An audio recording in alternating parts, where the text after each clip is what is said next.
Uh, So I think we are live. Over to you, Scholar Lukman.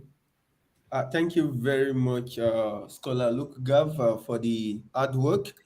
Can I get Scholar Kende or Scholar Luke Gav to put on the slide, to share the slide for me?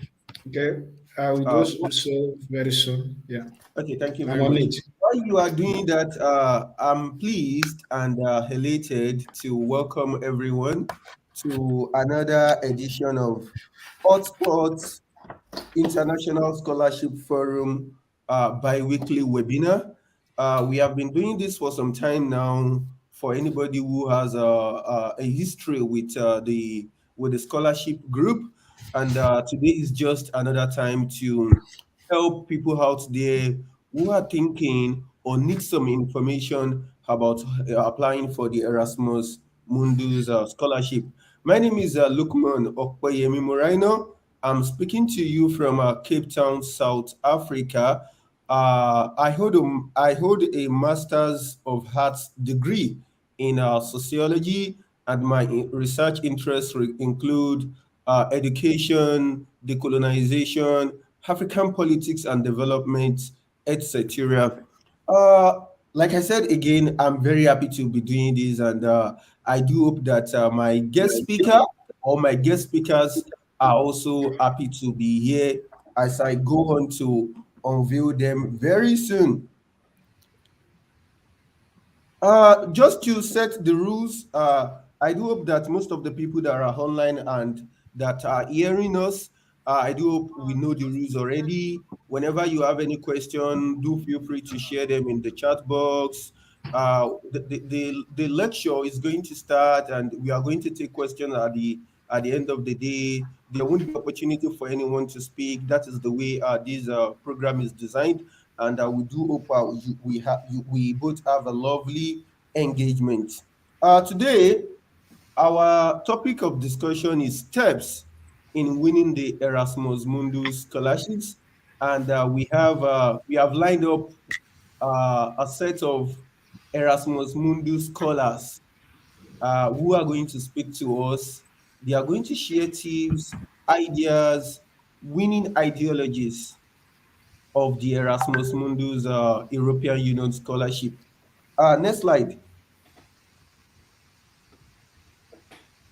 So once again, this is brought to us by Hotspot International Scholars Forum, and I'm going to invite Scholar Luke Gav to take 1 minute to just let people know what HISF is, what we do, how we hope to grow, and how we want people to support us.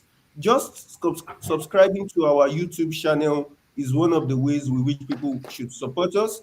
So I would want Scholar Luke Gav to just say something to our viewers on what the organization is and how we want their support. Thank you very much, sir.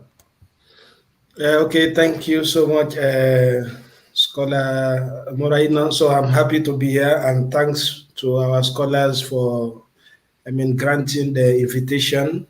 So to educate us this afternoon on how to, win one of the massive scholarship in the world, Erasmus Scholarship. So I won't take much of our time because we have limited time to spend here today. So, but like Scholar Morena has just said, so ISF, as we all know, our mission is just to provide scholarship, opportunity, and guidance. So for the less privileged students, absolutely free of charge. So, and we've been doing this since 2016. So, and by the spare grace of God, many people have really benefited from this initiative. So, yeah, we have many platform. We have our WhatsApp group. So ranging, 11 WhatsApp groups and many subgroups. So we have the YouTube channel. So where you are currently following us. So our Facebook page, we have it as well. The Twitter page.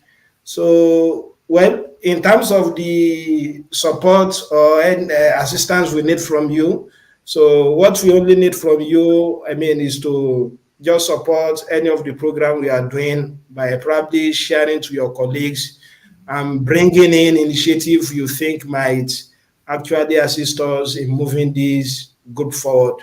So, like, I mean, as we are all aware, so the group is absolutely free of charge, and it doesn't belong to, I mean, a certain individual. It belongs to all of us. It belongs to Africa.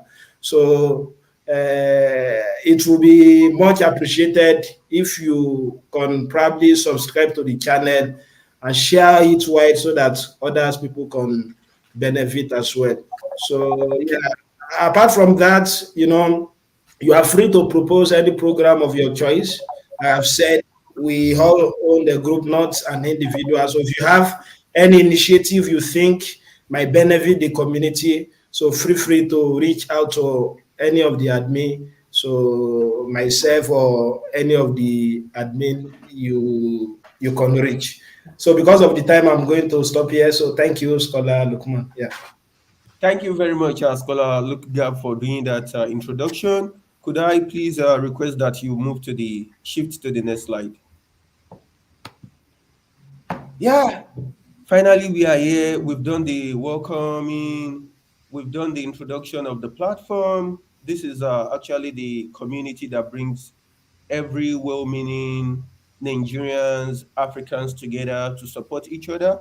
Like Scholar Luke Gap said, this is not about anyone. This is about the less privileged. This is for people who would never had thought they are going to be in Europe or be in maybe Asia, Hong Kong, earning foreign currencies. So this is all about people who do not have capacity, who do not have the power to get the best form of education out there. But with this community, everyone is able to get assisted in terms of achieving our educational goals and in extension achieve all our career goals as well. So now I'm going to go on to introduce our guest speakers.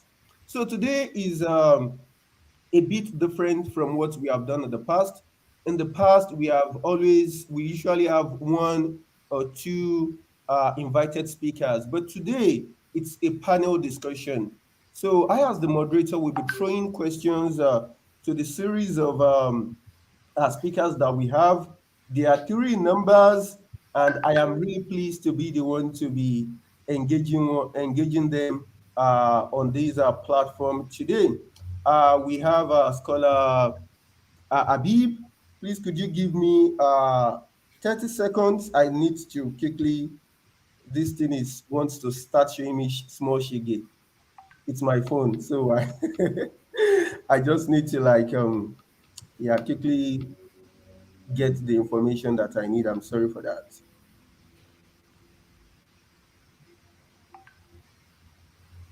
Yeah, I think his information is posted on the description already.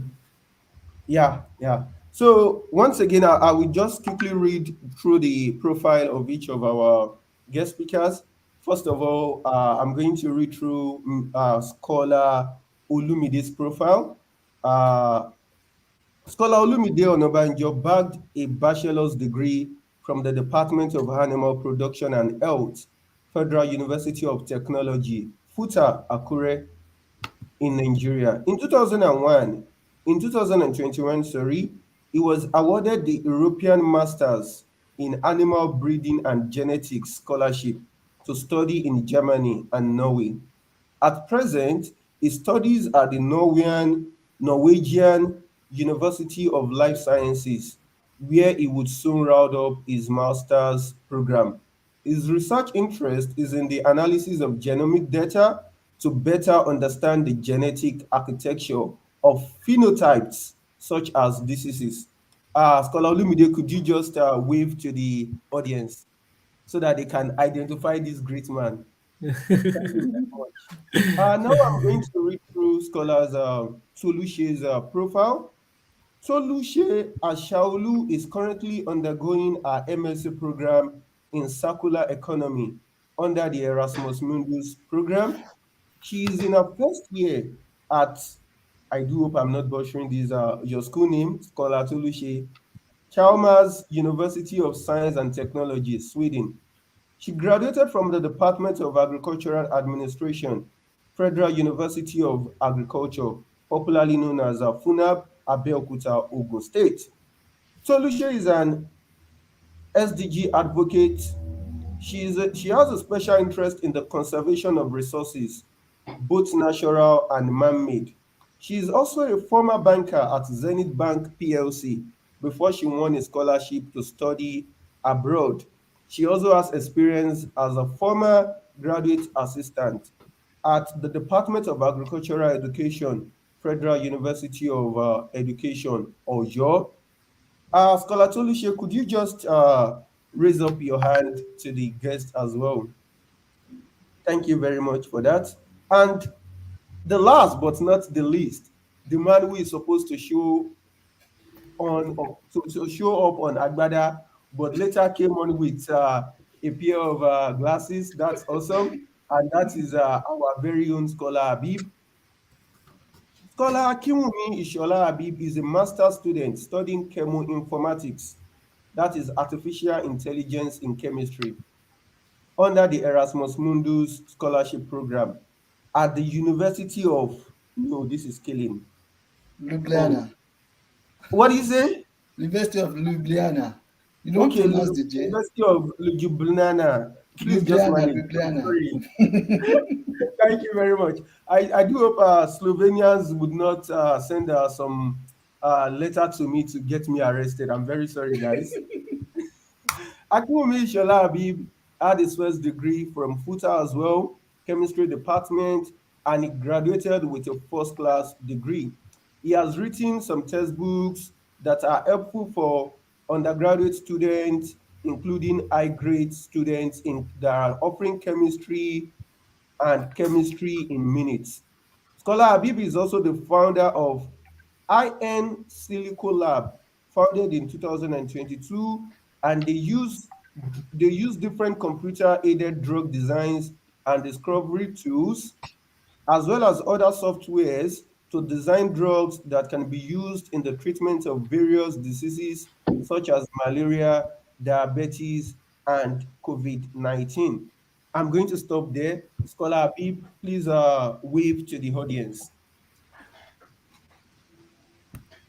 But before we start, I'm going to announce again, we are going to be talking about steps in winning the Erasmus Mundus scholarship.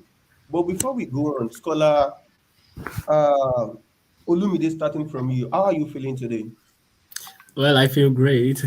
I think the Great. weather is quite great here in Norway today. So, yeah, Okay, I feel nice. great. Scholar Thank you. Habib, uh, what's your expectation for this program?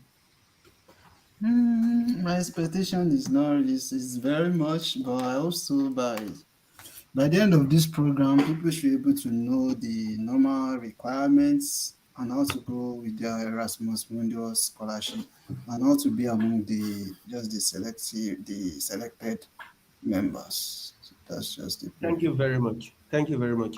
And Scholar, now I need to get used to the name. Scholar Tolushe, why did you accept the invitation to be a panelist on this program? Yeah, good evening, everyone. It's a privilege to be here. I accepted the invitation to educate uh, upcoming scholars so that they won't be discouraged. Just to share my own experience with them. Hmm, thank you very much. Now I'm going to start with you, Scholar Olumide. You are about to complete your program with the Erasmus Mundus scholarship program, and I do hope you have like practical knowledge of the program. This is Yes. beyond what you have read in books or whatsoever. You now, Mhm. you have attended several events, you have moved from one university and country to another. Could you Mhm. introduce what Erasmus Mundus is all about to us? Okay, thank you very much. Yeah, the Erasmus Mundus Scholarship is an European Union funded scholarship, as the name implies. So basically, the ideology is to bring students from all over the world irrespective of their background, to Europe to learn in top European universities, to exchange knowledge, bring their view, and also to, yeah, from their universities back from everywhere. I think the difference between the Erasmus Mundus scholarship and other scholarship like the Chevening and all is that some are need based, but the Erasmus Mundus scholarship is not need based. They choose the best. So even if you are rich, if you can afford it or not, you would get it. So I think that's very paramount for people to know. They shouldn't, because I think people in the ISA try to make it say their non like financial background and all. It I don't think it really matters in the Erasmus program. Erasmus is just about bringing the best of the best. Sometimes it takes grace, it takes God also to Europe to learn, train them, and then after that you decide what to do next. If you want to stay back in Europe, if you want to go back to your country, or if you want to move somewhere else, you are totally free. You are not bounded by any rule or law to stay back or to go back to your country. Yes, thank you. Thank you very much. One important word for me is the concept of need based. And I just want to use my experience as a MasterCard scholar to explain that to our audience. So, one thing about MasterCard scholar is that they look at three important criteria before you can become a MasterCard scholar. One, you must have a certain level of academic excellence and achievement. Two, you must Mhm. be a leader and have experience in community service. And the last is you must show financial need. So I'm trying to let people know the implication of, because a lot of scholarship bodies, they have different goals they want to achieve. Mhm. So right now, everybody should know that the Erasmus Mundus scholarship, you do not need to be emotional about how much shege you have seen, about how, you don't need to tell people the extent of Nigeria that has happened to you. You just need to put your academic achievement out there. Yeah, I just need to clarify this. If it is Mastercard, you can show your extent of shege and the troubles you have seen in life. That might enhance your chances. But with this scholarship, it's a needs-based scholarship as put forward by Scholar Olumide. Now coming to you, Scholar Tolushe, if I happen to win this scholarship, what are the benefits I should be expecting to get? Yeah, thank you. Erasmus Mundus scholarship is a fully funded scholarship. It gives opportunity to students to study in different European universities. Like you can study in about three, two to three, to some people study four or five in 4 or 5 universities. It makes you to integrate well. Apart from academics, you know different cultural backgrounds of people, socialize yourself with people, and meet if, and have opportunity to learn under good condition. Nigeria universities, that is good, but you can't compare it with the schools here. Then, apart from the fully funded scholarship, you have your insurance. It covers everything about you, your health insurance, you're covered. And also, um, you have a monthly stipend. They pay for your living expenses. So you don't have to worry about that. You have to, so that you'll be able to concentrate well on your studies. Apart from that, Erasmus Mundus scholarship, I think it makes one integrate well in the society and plan and make you plan better for the future. Yeah. Thank you very much, Scholar Tolushi, for clarifying that. Now, can everyone hear me? I can't find Scholar Habib. Are you there? I'm here. I'm here. Okay, so Scholar Habib, could you just summarize? Could you just, because now people sometimes confuse, these scholarships. For example, now Mastercard Scholar, they have relationship with different universities in several um, in several continents. Could you explain how the Erasmus Mundus, what is the structure of the Erasmus Mundus scholarship? Basically, the structure of Erasmus Mundus scholarships, we have what is called the Erasmus Mundus catalog. Currently, Erasmus Mundus scholarship is having 171, let's say, programs. So, and these programs are basically based in the Europe, though they affiliate to some, let's say, South Africa and other country. So you apply for Erasmus Mundus scholarship based on your, let's say, your course of study or what you want to apply for.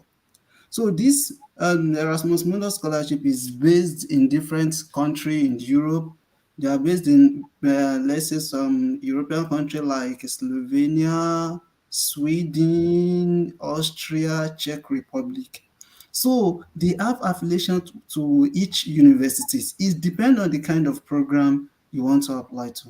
Assuming you want to apply for my own program like this, Chemo Informatics Plus. Chemo Informatics Plus is affiliated to eight European university: University of Ljubljana in Slovenia, University of Milan in Italy, University of Strasbourg in France, University of Kiev, and the other first university. So they have affiliation to each university in Europe based on the kind of program you want to apply to.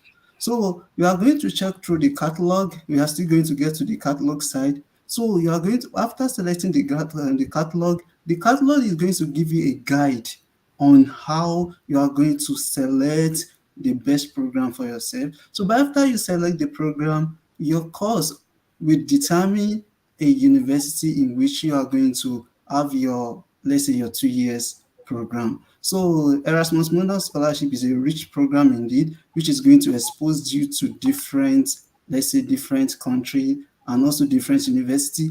And what I've been experiencing so far is that they affiliate to one of the best uh, university in each country. Yes, I'm the best university in Slovenia right now, which is the University of Ljubljana. So it depends on the kind of program you want to apply to. That's just the basic. Okay, thank you very much for that, scholar Abib.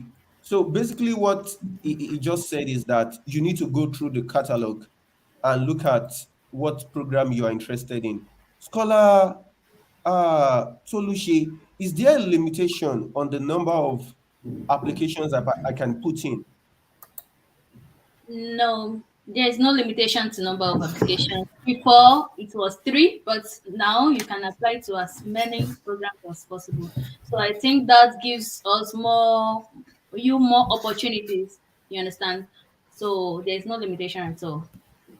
Wow, I have. This is the first time I'm getting access to this information myself. Yes, I Is it a applied new to an policy? Erasmus program. When did this policy change? The policy, Um. Okay. so you can Okay, talk, you you can can go talk. on. Okay. The policy change just I think recently this year. No, 2021. Yeah, because I applied to four programs. It changed last year. Okay. Oh, very interesting, very interesting, very interesting. I hope that is as enlightening to our guest as it is for me. Now, still staying with you, Scholar Tolushi. Now we have an idea of where to start from, but let us choose your program as an example. Assuming I find your program suitable for me, I have the qualifications, I have looked at the program online. What is an average application process for an Erasmus Mundus program, Scholar Tolushi? Well, okay, let me speak on my own program. The first thing is look at the catalog. After choosing the program you want to choose, like I am Saku. Um, there are some criteria you need. Number one, you need to get your transcripts from your school. Then after getting your transcript, you get your you write your CV, your academic CV, and in the academic CV, it's not about job experience alone. You write your previous experience from school, then you write your motivation letter. Um, it must suit the motivation letter must suit the program you want to study. Like for me, circle to write a motivation letter. I looked at, okay, why am I applying to circle? What do I want to gain? What are the challenges my country is facing, and how am I going to solve the problem? So that's my own motivation for applying. Then you can contact your lecturers in school for reference letters because you really need it. Then you check if your program needs an English proficiency exam. Like mine, we need the proficiency exam, so I had to take the IELTS examination. So you check that for your. You look through the catalog and see the criteria for the course you opt into. Then you can start the application, and you look forward to the deadline because some applications open around, let me say, October through January. Like my own in program circle, it opens mostly October through January. So, and there's one thing I want to tell my listeners: whenever you're writing your motivation letter, please don't plagiarize. Plagiarism is is a very big offense here. Like in Europe, let me say, it's a very big offense. And please, when you're writing your letter, your CV, don't plagiarize. Just be your write in your own words. Be yourself. It's not something hard. It's not something special. Just be yourself. So let's open it. Thank you very much, Scholar Tolushi. Coming back to you, Scholar Olumide, based on the application process Scholar Tolushi just described, is there some changes in your own program? Well, as she stated, I think averagely most of the requirements are more like same, just little differences and maybe some special specification. So in that regard, I would advise people to read into details and also check the FAQs. There are always some very important information addressed there. But for my program, majorly you just need your letter of motivation, which I believe is about 40% of the grading. No, is it 40 or 25? You need letter of motivation, you need your transcript, your academic. They want to know what you've studied, what you've done. They want to see your CV, your experiences, and basically it's similar. Yeah, it's same thing, but it's just best you make sure you are a good fit to whatever program you're applying to. I think that's always the problem with most people. They are not a good fit or don't have enough experience because this is an international. It's very competitive. At most, they can only pick two people from a country, or at max three. So you have to be the best of the best. You have to be sure, okay, I have what it takes to be amongst these three. So yeah, basically, Putting out your best leg out there. exactly. Okay. Now, Scholar Habib, I'm going forward. I don't know if you have something extra, in the context of your own discipline. But then I also want you to shed more light to, it's always a popular conversation that you need to have a proof of residence as one of Yes. the major requirements. How do I go about these as a scholarship hunter, Scholar Habib? And when talking about proof of residence, each program have their own requirements. Some program will basically tell you that they don't require NEPA bill or any utility bill, that they need a proof of residence that you can use your local government attestation. But for my own program, I just visited my local government in Kwara State and give them the formats, they type the formats, it was signed at and I think the local government courts, the normal court, they signed it, and also a lawyer affirmed it.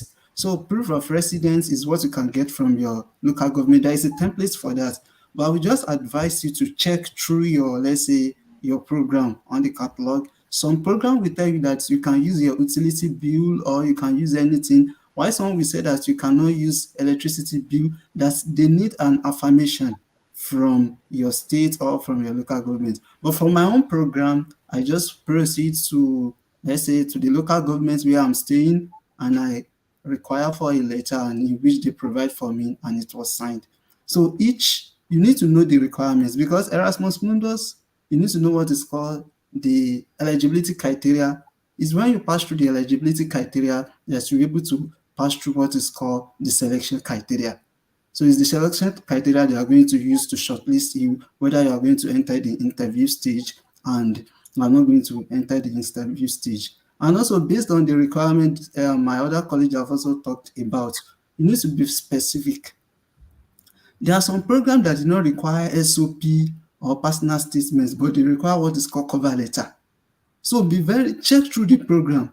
Don't just go and copy and paste the SOP you are using for your US application or you are using for your Commonwealth application and use it to submit and submit it for chemoinformatics or any other program. Try to check. Do they require a motivation letter, a cover letter, or SOP? Please try to check. And also, please, another thing is for you just to check through the kind of document you want to submit. Your transcript must be must be well signed and stamped by your school. And also, when you are scanning it, make sure your transcript all your documents are well scanned. Don't use cam scanner or your phone. Make sure that everything is readable, and try to rename it accordingly.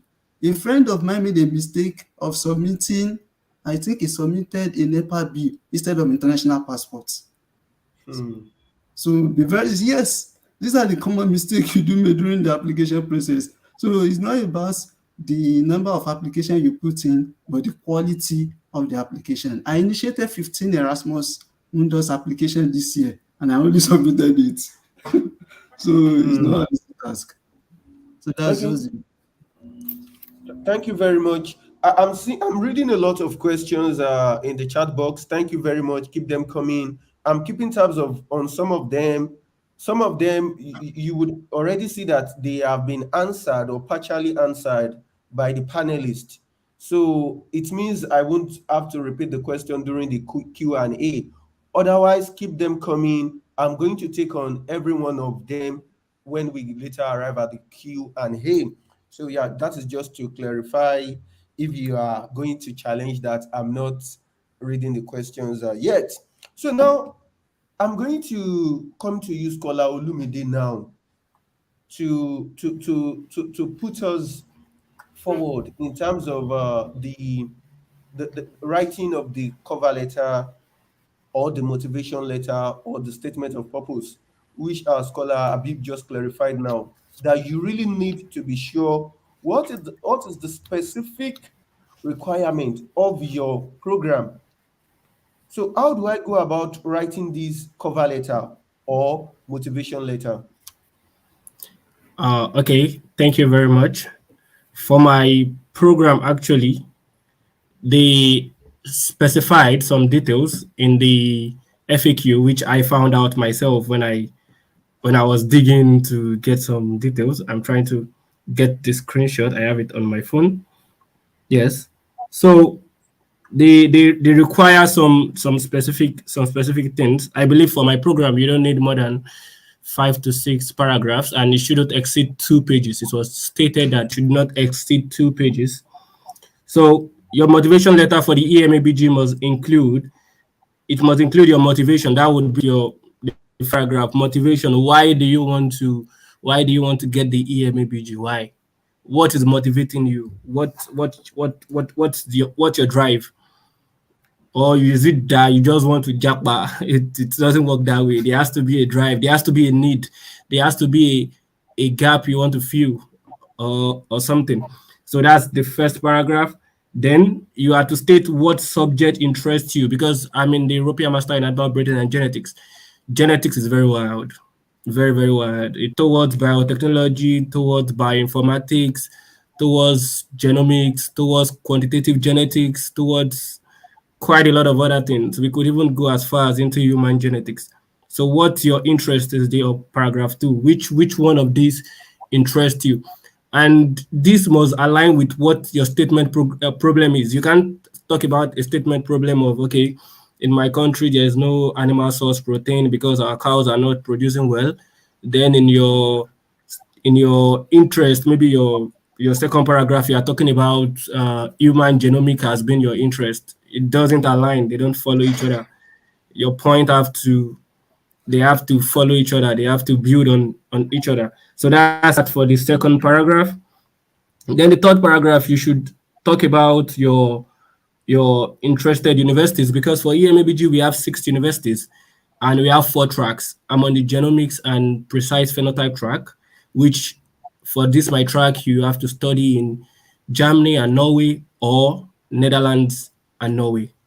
But your first year has to be in Germany or Netherlands. But for your second year, if you're on the genomics track, you have to come to Norway. There's another track which is the biological and societal aspect of breeding. In that case, you have to go to Sweden for your second year. There's another one also, you have to go to Paris for your second year. And the last one, you have to be in Austria for your second year, which is breeding in low income country, which was actually what I wanted actually in the first place. I wanted to study in Netherlands and Austria. So it's just like in JAM when you are picking my first choice, my most preferred course is Yoruba technology in Futa. Then my second preferred course, Unilag. So that's how it works here also. You have to choose 3 schools and you have to talk about why. Why do you want to go to this place first? Why? In that aspect, you have to tell them, okay, it relates to the course, maybe the courses they are taking there, you feel it's important to what your statement problem is. It would give you more knowledge of how to tackle it and all. You have to be able to back up your statement and all. So that's for your you have to mention your schools, the schools you want to go to. Then in the fourth paragraph is why you should qualify for a scholarship. To me, I believe this is one of the most important because this is where you can sell yourself. Why should we give you? Why should we spend this money on you? Why you? Why not someone else? So in this place, you have to tell them what stands you out. Okay, I have a publication in this regards. I've been to these conferences. I've volunteered, done this, I've done that. I think the Erasmus Mundus wants more of a complete student. I think it's not about the best of CGPA. Because yes, we have 2-2 winning the Erasmus Mundus. We have 2-1 winning it. So if it's about the best of CGPAs, I'm sure those people wouldn't because they are only picking 2. So I'm sure there are people with very good CGPA. When I got this scholarship, I had someone who applied with 4.9 CGPA. So it doesn't mean if you have a very good CGPA, it's good, but it's just one of the criteria. I think your academic is just about 25%. So there are other things you can do or you have to have that would strengthen your application. Maybe professional memberships, which most of us are not really into in Nigeria, conferences, attending conferences, things like that. It really helps. It strengthens your application. And these days, I wouldn't say thank God for COVID. A lot of conferences are online. You don't even have to travel to the US to attend a conference in the US. And you get a certificate of it. So you can boldly attend a conference virtually. And it's a very good backup. You connected, you met people, you learned new things and all. So that's for the fourth paragraph. And the last paragraph, you talk about your future career goals. Okay, what do you see yourself doing in the next 3 years? Okay, in the next 3 years after my program, I want to have started my PhD, or I want to go back to my country and support the development, things like that. But you have to be able to convince them that you are worth the investment, because trust me, this is a big investment on you. It's about, I think the scholarship pot is about 50,000 euros. So why should we invest 50,000 euros in you? So you have to convince them that, okay, I'm the best candidate to get this. So I hope with this little point able to state, I've been able to guide on the necessary things to talk about for the EMABG. But please, if you are applying to another program, please check the requirement. If you have any doubt, you can mail them. This is not Nigeria where you send email and they don't reply. They reply. If you send an email, they reply. So if you have any doubt, anything is not clear, send an email. They will respond to you, and it gives you clarity. It's better to be a novice and get the right information than believe you know the right thing and be on the other side of things. So please send message or reach out to scholars who are on this program. I'm grateful to the scholars who helped me during my time. Scholar Abdullah Dikobi, Scholar Temitope Oriowu. They were there for me. I always send them message on LinkedIn. I disturb them, and I thank God for their help and support. So reach out to scholars. And when you want to reach out, also there are ways to reach out. Don't just enter their DM and just lambast them with questions. So these people are busy. Really, it's quite busy here. Like everyone is on the run. So when you reach out in a way that they would be happy and would be very much willing to respond to you. So thank you very much. Thank you very much, Scholar Tolu, for that heartwarming response. Is there any other Oreo that I can get connected to that can also help me? Well, it depends on your program. So Because if you're on genetics, I'm sure he is very, very, very, very cool guy. Always there okay, to help. okay. Yeah, to I support. was Yeah. I was trying to down the tensions. Yeah, Two definitely. real who at the same time. It was like, No, no. oh, Temutokpe Oriowu and Abduladi Kobiowu. Sorry, I mixed it up. okay, Kobe, but there is woo Yeah, woo. Are they from a yeah. woo? I don't know. Okay, that's fine. Thank you very much. Yeah, Now, thank you. Scholar Tolushi, let me quickly clarify this before we move on to Scholar Tolushi. Uh, we are this scholarly group. We have done several seminars like this where we talked about how to write motivation letter, how to write SOP. Please, you need to visit those lectures, listen to them, and take out maximum knowledge and understanding from them, and try to integrate them with what our panelists are sharing with us. Talking about how to write motivation letter or CV it requires like around 2 hours seminar like this. So we might not be able to answer every question centering on motivation letter or CV, especially if they are talking about how to do the content. So you need to visit those lectures and learn about how to write motivation letter, how to write CV, academic CV. What we just want to do is to just explain, then you get the rigorous knowledge yourself.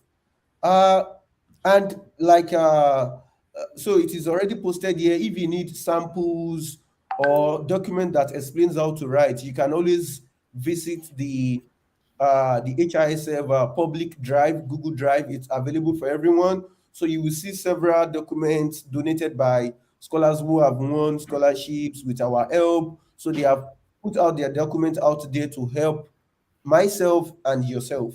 Thank you. Scholar Tolushe, now coming to you. How do I go about writing my CV to win an Erasmus Mundus scholarship? I want you to keep it short. Just talk about the main areas. I don't want you to talk about, okay, you must do this, you must do that. Just let people have a reflection that they need to redesign their CV to get this scholarship. Scholar Tolushe, are you there? Okay. Please, I guess my first, I don't know. Can you see me? Yes, Mm, but I, it seems as I, I, if you have been. Okay. Um, when we are talking about CV and academic CV, it's different from the CV you used maybe to look for work or something. No. So for academic CV, you write your name, your address, phone number.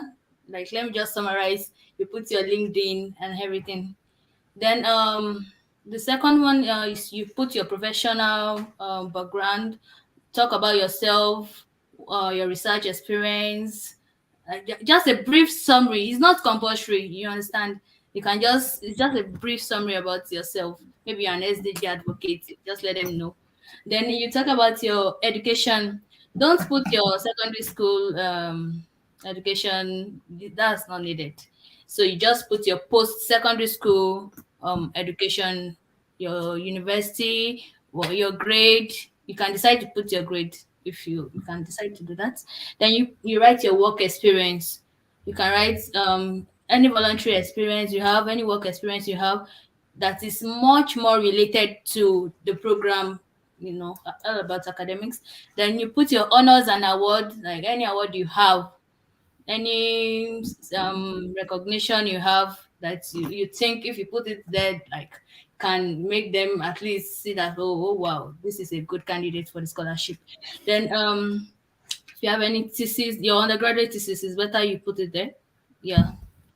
So, and you don't need to put references. I think recommendation letter will cover that. So, Okay. Thank you very much, Scholar uh, Tolushi, even though you later decided to be more brief than expected, but that is very appreciated. Now I'm going to call on Scholar Habib. They have explained the major requirements of a motivation letter and a CV. Do you think they forgot something, or there is some specific requirement based your own personal experience with the program? Yes, and just an addition to what we have said. We all need to know that Erasmus Mundus, they are basically European scholarship. They do not just collect some program, and I can say majority of the program have their own specific requirements based on their CV. You need to use what is called the Europass CV. Europass. Europass CV is different from your normal CV in terms of, let's say, how they design it. So Europass has a website in which I'm going to share with the, let's say, with the admin, with the moderators now. So they make use of what is called Europass CV. Europass CV is a template in which you are going to register and put the necessary information you need based on your CV. I think in Europass CV, you need to put your passport. They even require your date of birth, all those necessary things they need. But I would just advise you, as I've said before, try to check the catalog. Most of them require Europass CV. But if your program did not require Europass CV or you did not see anything like Europass CV, you can try to mail them and ask them, do they require Europass CV or not? I applied to SAP Plus, I think Surface, Electro, something. So I applied. When I applied, they said that my CV must contain 2 pages. But when I formatted the CV, it's like 3 pages. So what will I do? I messaged them. They told me that I can submit any format of CV. But other program I applied to told me that I must submit a Europass what? A Europass CV, which is very what? Which is very important.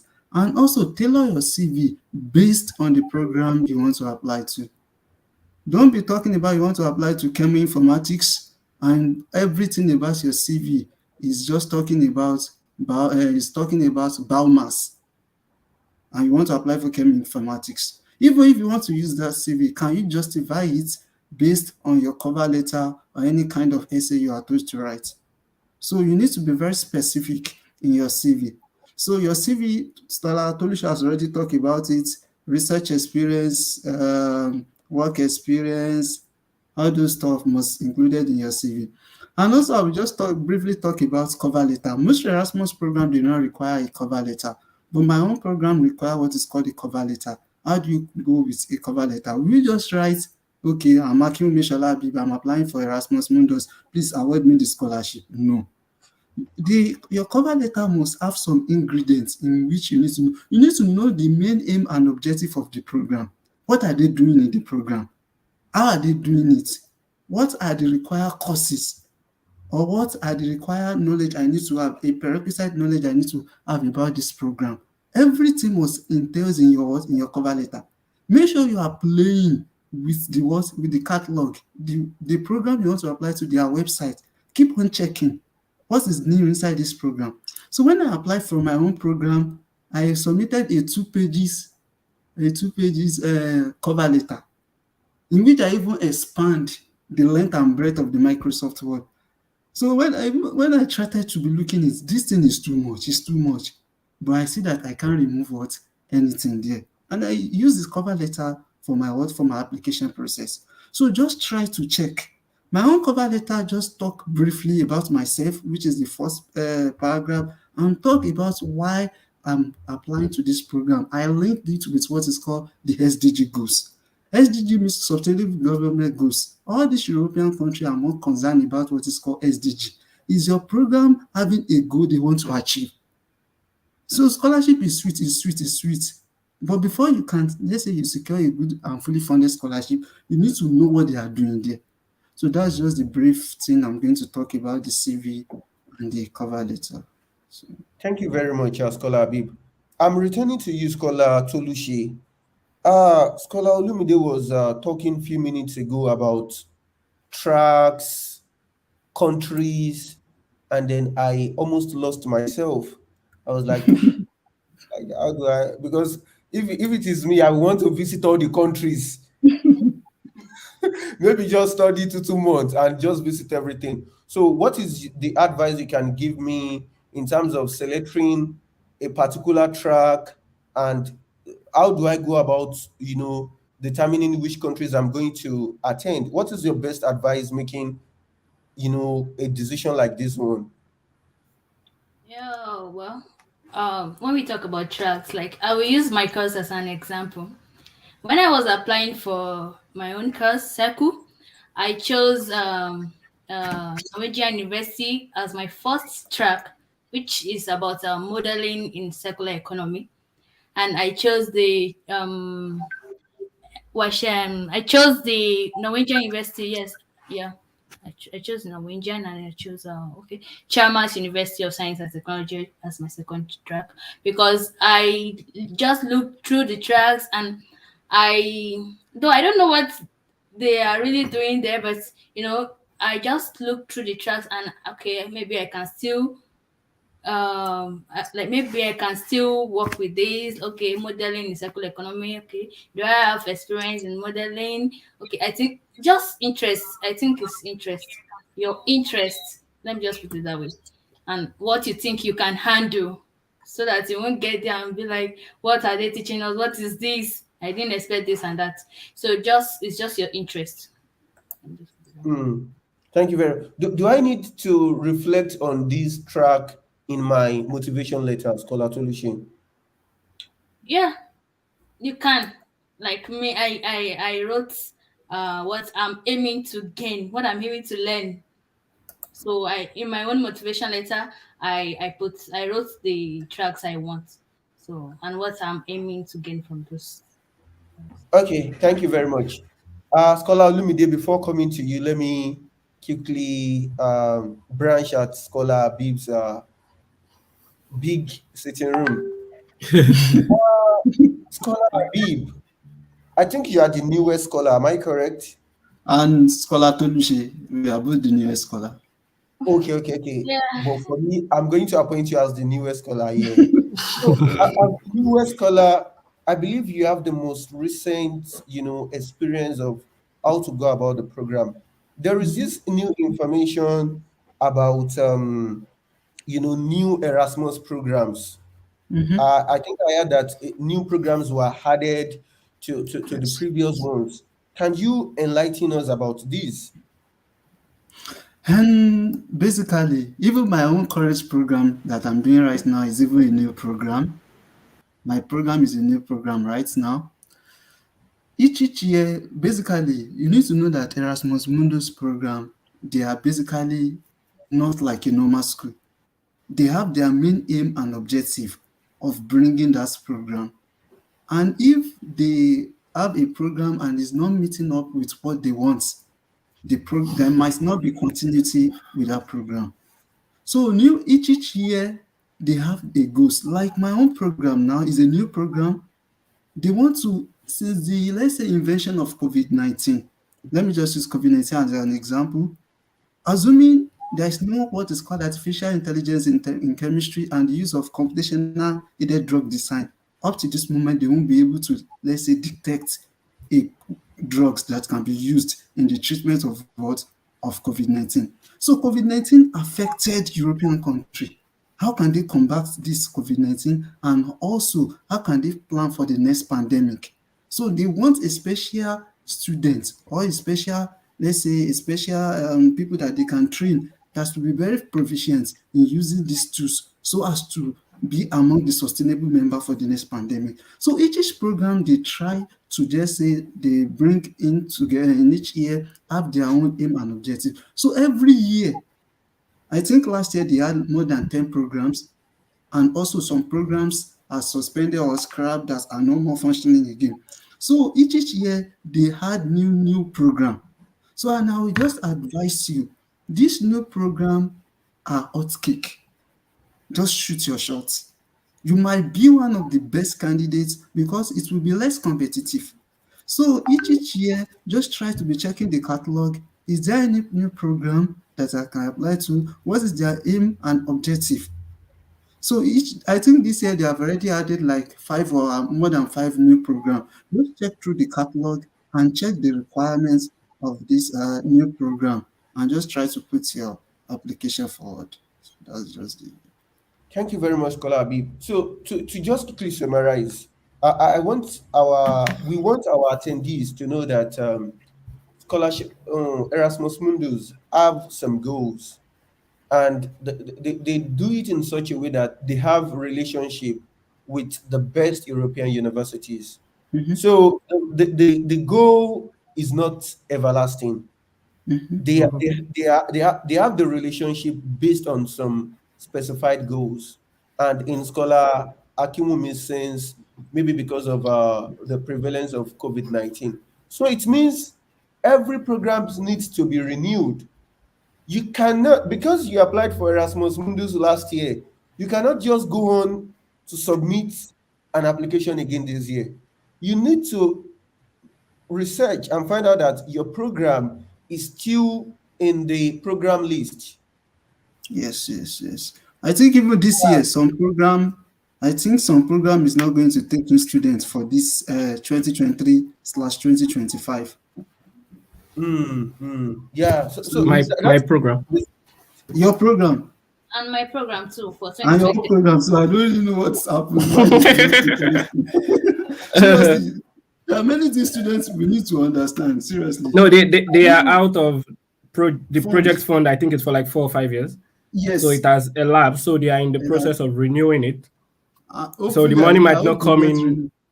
I hope they when they get think renewed, so. Sha. Yeah, I really hope so. Really, I really hope so. But mm, they are still accepting private students or students who can bring Self-funded. funding from their. Yeah, at least I know most Asian students get funding from their country. Their country funds them, some Pakistan and all. So, but we know where we come from. We know ASU is still at home and all. So, But no I one is believe spending 50,000 euro. I'm telling you this for my own program now. Even I can't. Let's just continue. Seriously. Just- yeah, don't let us go to may Nigeria never happen to us. Amen, amen, amen. It's difficult to avoid, but yeah, may Nigeria not happen to us. Yeah, thank you very Yeah. much, our panelists. We really appreciate you. We have around 5 to 10 minutes maximum to conclude this panel session. Now, Scholar Olumide, Yeah. you are about to complete your your program. Mhm. So, what do you think is the most critical point on why you were selected for this program? Just one or two. Well, it's hard to say since I'm not sitting on the selection committee, but then I think it's worth giving your best. Because in my case, my program does not even require IELTS, but I did it because I'm like, I know this thing is based on points. I know probably all of us that submit letter of attestation of English language, maybe they will give us average mark. But I felt if I did IELTS, maybe I could get some point ahead. I knew my limitations. I knew I'm not like the best. So I built on other things. Conferences, I tried to connect, attend some online, added it to my. Then I took some very good online courses, which was one from the University of Wageningen, which gave me a professional certification. It was expensive, really. That was where my NYSC Alawi went to. But the thing is, for people to invest in you, you have to invest in yourself first. That's what I want people to know. Please be willing to spend in improving your chances. Taking IELTS is not a waste of money. Don't let them tell you you don't need it. It's not compulsory. Give them. If you give them, they will collect. Mm, Yes. So taking IELTS is not a waste. It's if you can take it, take it. If you can afford it, take it. If you can't apply to like the Michael scholarship, I think they support IELTS, GRE. If you can, please. The more documents you have, the more your chances. This thing is based on point. It's rank. It's ranked. So for you to be on top, you have to be exceptional. You have to have more. You have to have done more, and it must all correlate. Not that you are submitting Yoruba for something that does not align with. It has to align with what you're applying to. So I feel you applying to something that fits your program. Look at those that have been picked before. Like for my program, those that have been picked before studied animal science, animal health, animal. So I'm like, okay, I'm in the right track. I'm on track at least for my course. So I just have to show some other things that I've done. I know when I check the curriculum, I saw that they use a lot of R. Yeah, nothing like Excel, SAS, nothing concern anybody with that. I saw R. I start. You have to be proactive. So I was able to mention that oh, I've started learning. I have some certification of this analytic tool and all and all. You know, those things shows okay. You have some extra motivation because when you get here and you are hearing R for the first time, I swear it can be it can be choking. So you have to look at it and make sure you are proactive. You have to make sure you tick every box. So I think that's important. I think that's Thank you important. very much. It's a global contest. It's a global contest. Fight for your spots. It is. Seriously, it's quite something that's It is. for my own program now. A friend, we are just three in my track, and my colleague has already badged a master degree before in bioinformatics. So I'm just a BSc holder, and he's already had a master. So he's having much experience than me. This year, someone with a PhD applied and won. So you see, it is war. It is war now. Someone with a PhD, a doctor, applying for masters with us. The person states they have a PhD. They stated that they have a PhD. I don't know. I have no idea, but I heard a friend of mine is a doctor, a lecturer. This girl that applied with a master degree stated that he already has a master degree in bioinformatics. I think it can stay for master. So it's about qualification. It's about are you a good fit? So that's why I'm saying that Erasmus is not about okay, I'm the poorest, or it's about are you the best? Can you deliver? Do you have some knowledge of this field? So that Erasmus, so sometimes it's not fair, but I mean it is what it is. Yeah, thank you very much, Scholar Olumide. Now I'm moving to Scholar Abib. You did mention that you submitted 16. I initiated 15 applications, but I'm able to submit 8 applications. 8. Could you share how were you able to submit so much number of applications and initiated even much more? Basically, I'm a fresh graduate of University of Technology Akure, so I'm just a fresh graduate, and also I've already have the experience how this scholarship goes when I was in 400 level, 500 level. So even before my final year, I think I started my application when I was in second semester, 500 level. I've targeted, okay, I checked through the catalog every time. So I try to list all the courses, all the program that aligns with my field.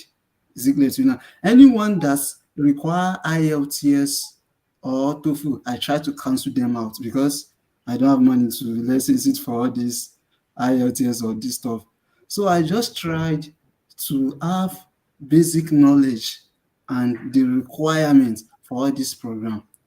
So I started writing my SOP, my motivation letter, when I was in even 500 level second semester. Immediately I finished my last year, final year exam like this. So I started just to clean up my SOP, send it out for review, do it this and this, do this and that.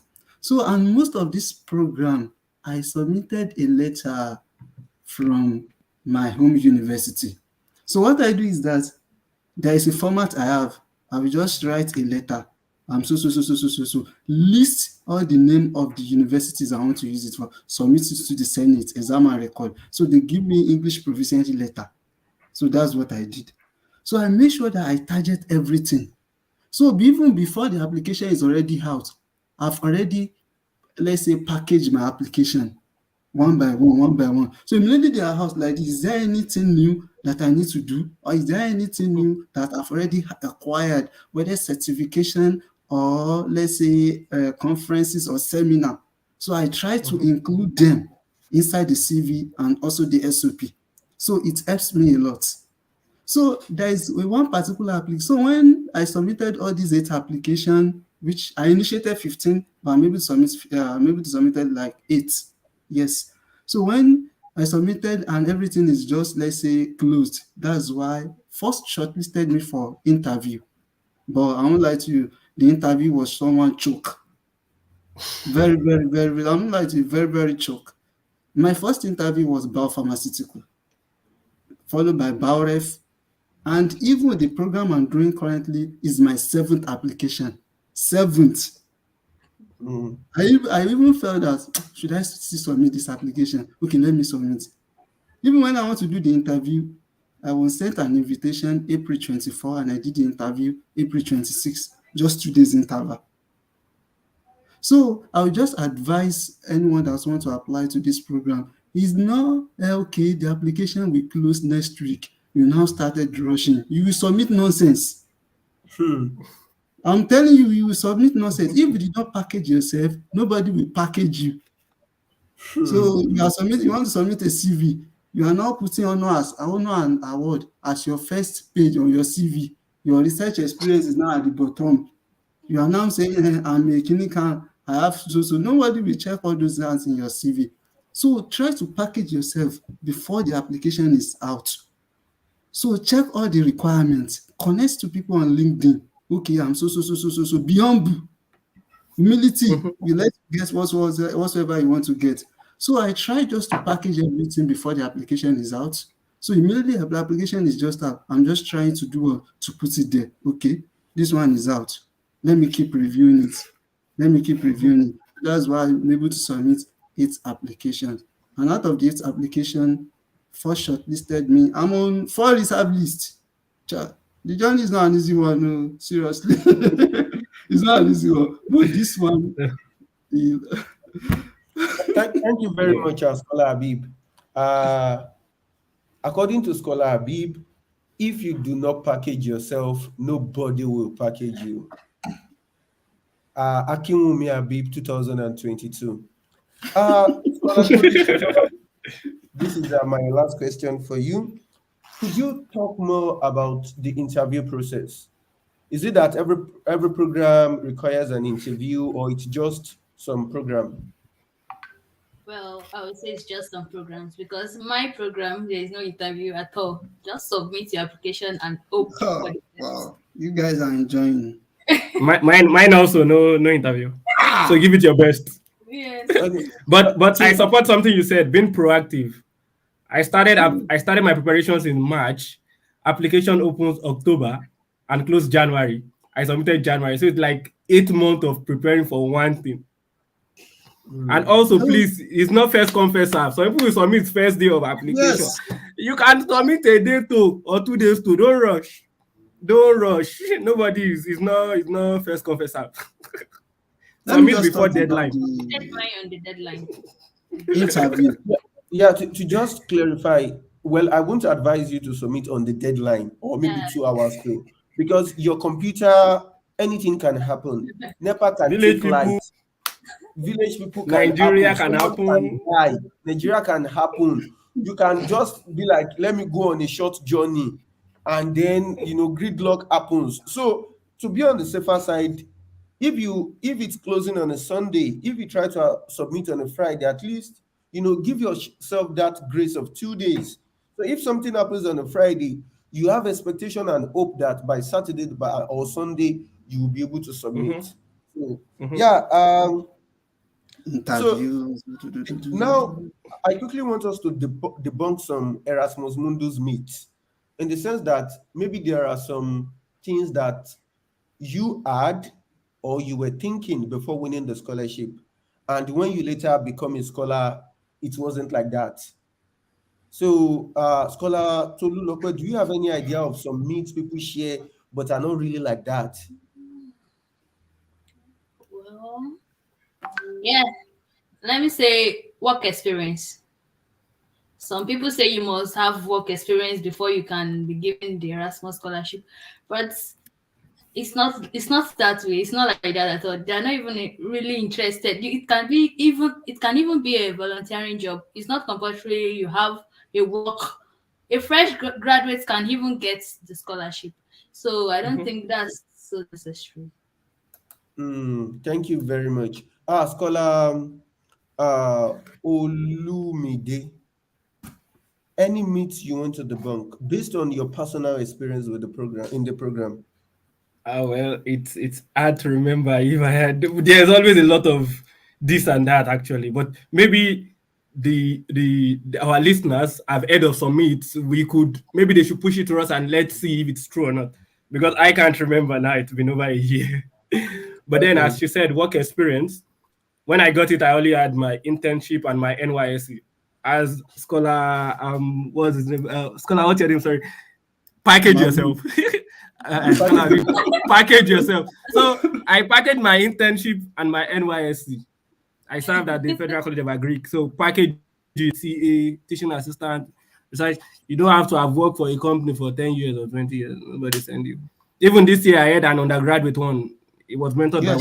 one of my friends, an undergraduate in one, but unfortunately he can't be there. An undergraduate from UI. He hasn't even graduated. But I asked to strike and he applied and he won. And it's a competitive program. Unplanned distance, very competitive. He got it, but I really wish you could go because, but yeah, Nigeria happened as usual. Thank you very much. Now to you, Scholar Habib, is there any popular idea people share that you think is really untrue about the program? Basically, I'll just talk about the work experience. What I'll just buttress more is that the little thing you might be doing now that you see as something that is not significant may be something that is going to take you to the greatest height in your life.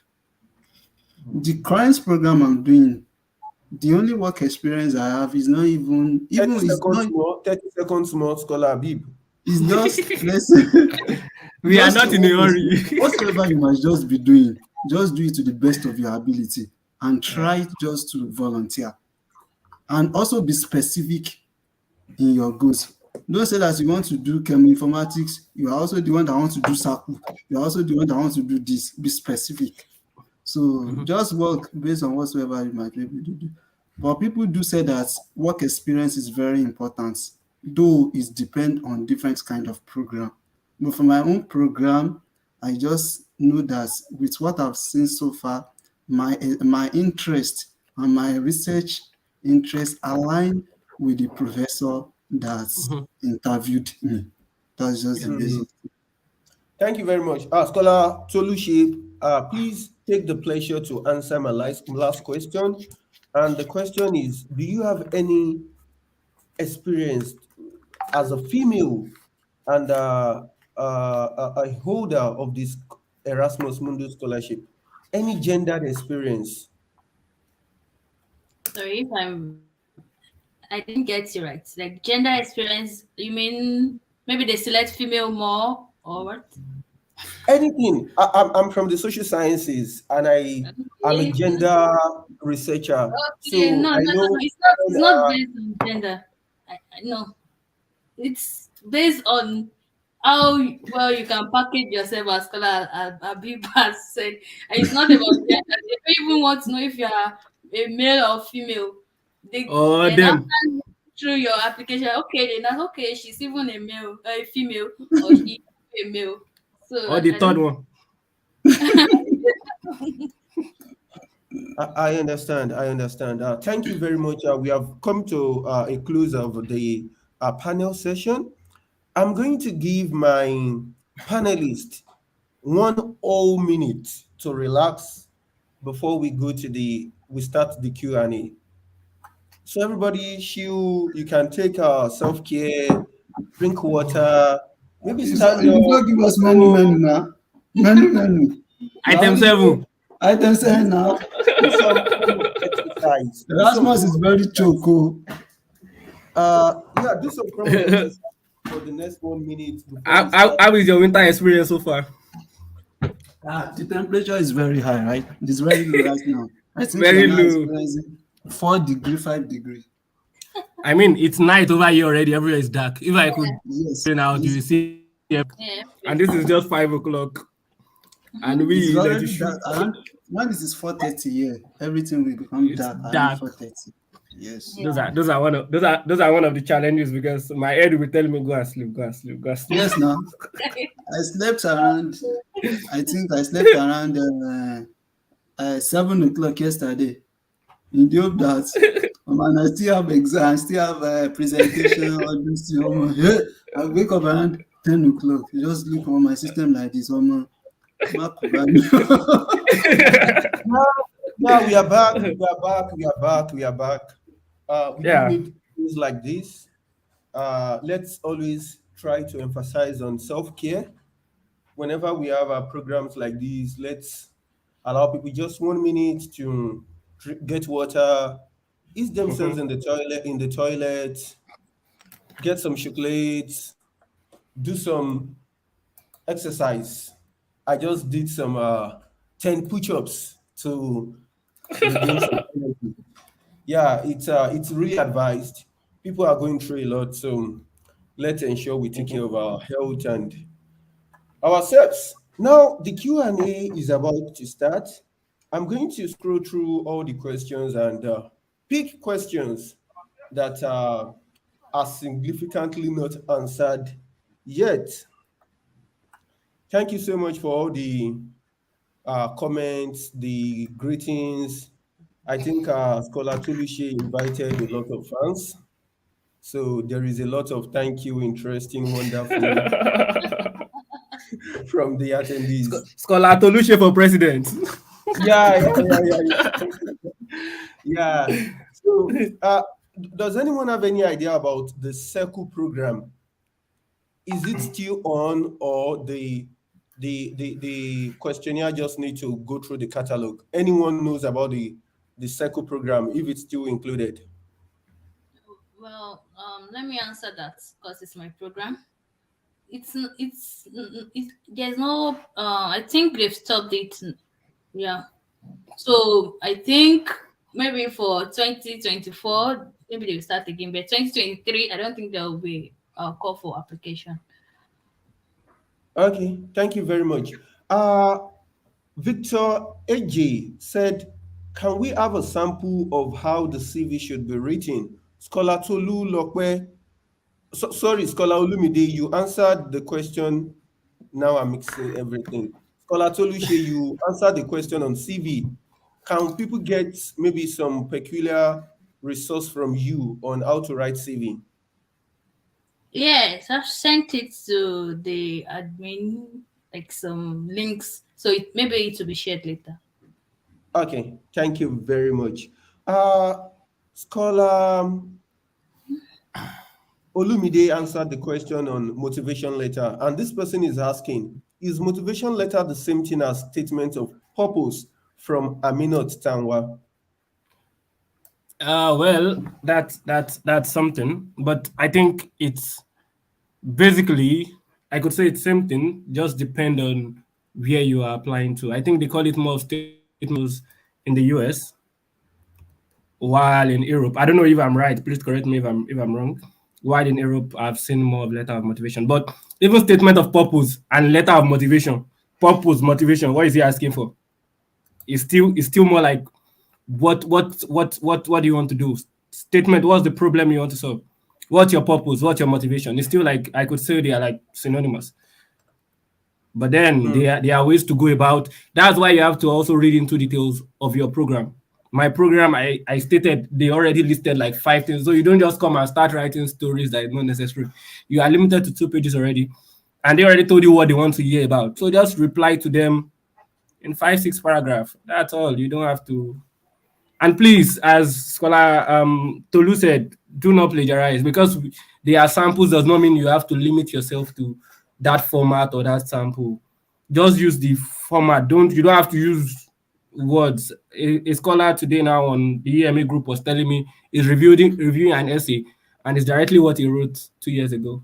So the person is reviewing for who is not even from Nigeria, probably got his essay, and so please don't plagiarize. You have a winning idea. You just believe in yourself that you have a winning idea. You don't have to look at somebody's idea that this person did it like this, he won, I must do it like this to win. No, you don't have to do it like that to win. Follow the steps, but not do same thing exactly the way it's done. So yeah, Thank thank you. you. Scholar Olumide, do you think motivation letter needs to like follow a letter writing format? No, no, no, no, no. It's because it's stated like letter doesn't mean it has to be a letter. First, you just have like the way I wrote my just an heading, letter of motivation for EMABG, and I started addressing each of the okay. My motivation statement was the first paragraph. Okay, in our country, there's this, and hence this motivated me to apply for this masters as I believe I will get the knowledge to be a solution to this problem. Then second paragraph, just it doesn't have to be to whom it may concern. I am no, it's not like a letter. Maybe that is in the form of I don't know if that is in the form of the one scholar Lukman talked about letter Letter of cover letter. intent, cover I letter. think cover letter is more of a letter, right? Yes, cover letter Scholar is more Abib. of a letter. Yes. But violation or SOP is not a letter. It's an essay. It's an essay. It's an Vanessa, essay, and then not a letter. people need to be very familiar with I do say the catalog. Let me just give you an Mm-hmm. example. Some program will tell you that explain why you choose this master degree, 250 Mm-hmm. words. Describe briefly the impact of this academic program in your main activities, education, and career. Another one, describe briefly the impact you expect your participation in this project will have in your home country. I applied to an Erasmus program, biorefinery and biopharmaceutical. These are the kind of essay they asked me.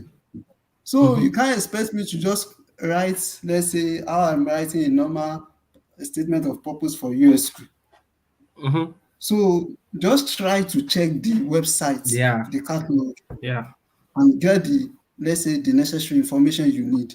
So some people Mm-hmm. will tell you that, okay, just write your career objective, not more than 250 words.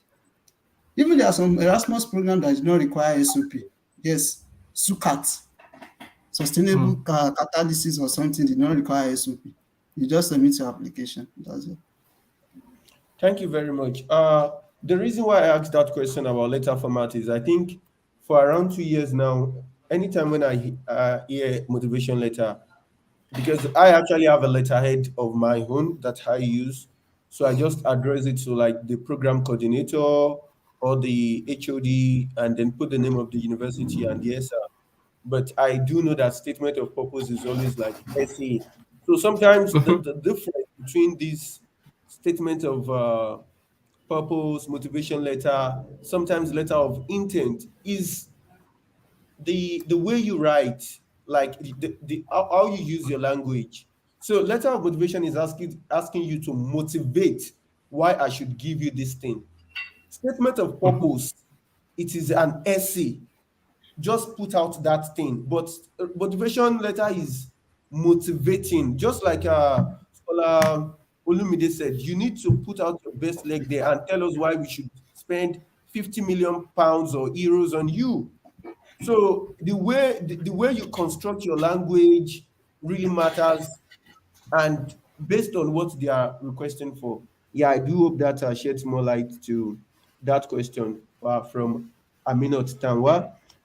More clarity on Erasmus Mundus catalog. Scholar Odun Ayorewumi, we already put the link to that to the catalog. So do go through it and see if there are some interesting programs for you. There a scholar is asking. I think this is this just require a straightforward answer. Scholar Abib, please answer. Is IELTS a requirement for whole Erasmus scholarship? No, no, Okay, no, no. okay. Can we have a sample of motivation letter from Scholar Ojeniyi? I think there is already a link from one of our presenters on how you can get help on writing motivation letter. Scholar Damilola further asked if IELTS score is add to the value of your scholarship submission. And I think our Scholar Olumide answered that already, that put your best leg out there. If you have the money, to to write an exam. Do not think it is a waste. One thing is, if you take out three scholars, they have different experiences of applying for scholarship, and they are going to advise you differently. Follow your mind. Follow your mind. Look at Scholar Habib, for example. He intentionally crossed out every scholarship that require TOEFL or IELTS. But look at Scholar Tolulokwe, sorry, Scholar Olumide, for example. He intentionally wrote the IELTS exam. So follow your mind, be truthful to yourself. One thing is, if you have the money for IELTS and you use it for something else, at the end of the day, if you do not win, you are going to become an enemy of your own self. Like, if I had wrote IELTS, maybe the situation would have changed. So do not leave yourself to that blaming game. If you have the money, spend on it. And you need to have a scholarship strategy. I think this is very critical. Based on your own self, you need to have a scholarship strategy. My own scholarship strategy is that I was applying for 3 years. For 2 years, because I'm not from the wealthiest family in Nigeria, I decided not to write any examination. It was on the third year when I decided to adjust my scholarship strategy. Then I decided to write exam. Could you guys believe that it was my last application, the last application I submitted during my second year, when I decided I'm going to write exam? That was the scholarship that got me to South Africa and made me become a Mastercard scholar. So everybody, you do not need to like follow rigidly how someone won a scholarship. You need to like speak to yourself and develop a scholarship strategy. Once again, package yourself. Nobody is going to Mhm. package. Going to Scholar Judith, do you need to make a presentation at conferences for it to count, or does just attending go a long way? Scholar, uh, where is our lady scholar? Can you hear me? I Yes, don't. I can. I'm on, but my video is not showing. I don't know. Just go on. So the Um, question, do you pick the question? like, do I please repeat the question? Do you need to make a presentation at conferences for it to count, or just attending is enough? I So think I hope you just understand. attending is enough. Just attending is enough. Meanwhile, once again, if you have the capacity and you have written a paper, your paper got accepted, adding that you Present it. presented is Yeah. cool. Then yeah, you can So yeah, present. Yeah. go on, scholar. You can decide to present your paper, and attending a conference too is okay. Thank you very much. Thank you very much, scholar Tolushi. Scholar Ahmed Idowu is asking this question, and I want you to go to Scholar Olumide. In the SOP or motivation letter, do we need to put the name of the school that align with us in it, or it's only the region like Norway, Netherlands?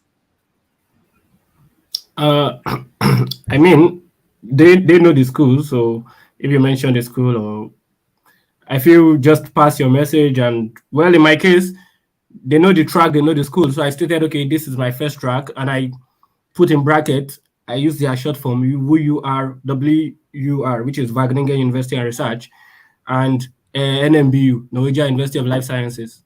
So you don't have to, because all those words too matter, because you are limited by what they know the full meaning of WUR. It's on their list. They know it. So because it's general knowledge, don't try it for something else. Don't shorten something else. That they know it. So I don't have to be telling them that. So this track in this school, so it's I think it's also program specific though. It is also program specific. So please, anything we tell you, make sure you go through the FAQ of your program. FAQ is always loaded with cheat codes, but people don't look at it because people have always had problem and it has all the answers mostly. And if you don't see the answer there, mail, send a mail. So yeah. Thank you. Scholar Habib, get prepared. You spoke about Europa CV, and this scholar Faiza Jumoke asked about what makes the Europa CV the best CV to submit for an Erasmus Mundus scholarship.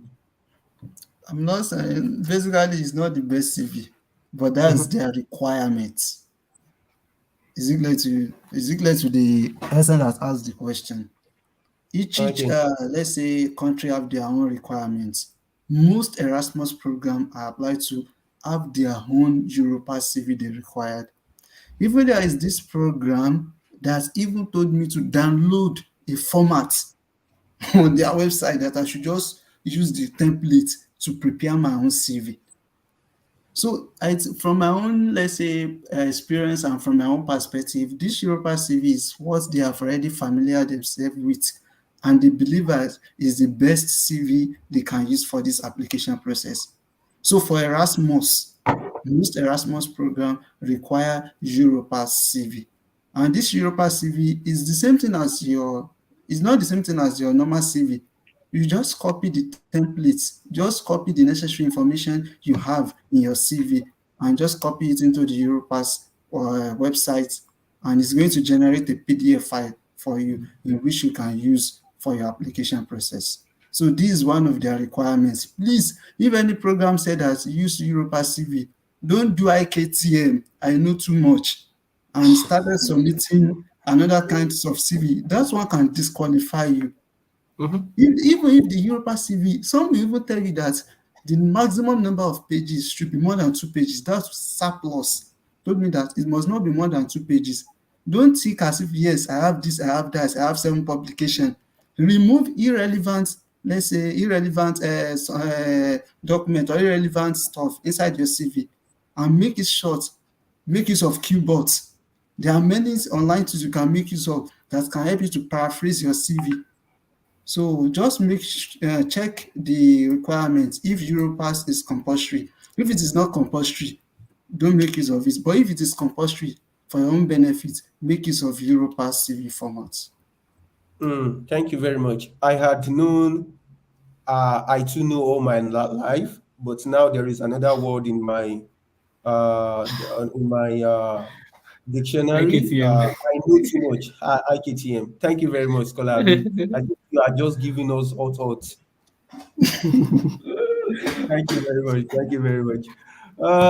Someone is asking, is there a page limit for the CV? And I think this has been discussed. Just read about the specific requirements from your program. If you are unclear, do send an email to inquire if there is a CV I limit. think that's the What best. For my own what program, I for this do, current program, the CV I submitted is 4 pages, Mhm. Europass. So everything Nah, is interwoven. So I think generally for a master, 3 to 4 pages should pass your message. yes. 3 to 4. mm, I think mine was 3 or 4 pages too. Also then, And I also see some so another person that submitted 7 pages for Erasmus. Seven. Well, my mm, my program actually has no limit. It wasn't stated, but So then some things are irrelevant. yes, So some things that's are not just it. they are not relevant for that program. It might be relevant for another. But if it's not relevant for that program, don't just let it occupy space. Remove it. my So well, own CV is just 2 pages actually, and I just believe just go straight ve- to the point. very you know how to show yourself. I think Scholar Tolushe's life is very simple. Very simple. Yeah. But Yeah. basically, people did not know that in your application process, two things can never be changed. Your certificate and your transcripts, you can never alter it. But you Mm, can make use of your CV, your recommendation letter, and mm, your statement of purpose can boost mhm, you up. So if you are a mhm, 2-1 student or you are having 2-2, you can still win Erasmus. mhm, Yes, you can still win Erasmus. What can just, let's say, make you an ID candidate is what is the content of your CV, your SOP, and your recommendation letter. Please, I just want to share my own experience pertaining to this recommendation letter. It's something that, let's say, before I even won this Erasmus scholarship, I cried because of this recommendation letter. When I was applying to US schools, someone usually recommend me as a recommender. So immediately I just started my application. he do the necessary things. So when I started my application process for Erasmus, some Erasmus program will tell you, okay, submit a recommendation letter by yourself. So I just told the person, send me the recommendation letter. Immediately I just see the recommendation letter like this, is nothing to talk about. I started to cry. And the funniest part of it, the person even made a mistake on my name is Akinwumi, is writing Akinkumi. My name is Habib, is writing Labib. And this is the recommendation Ha. letter. Yes. If not for Erasmus, that made me to miss my recommendation letter.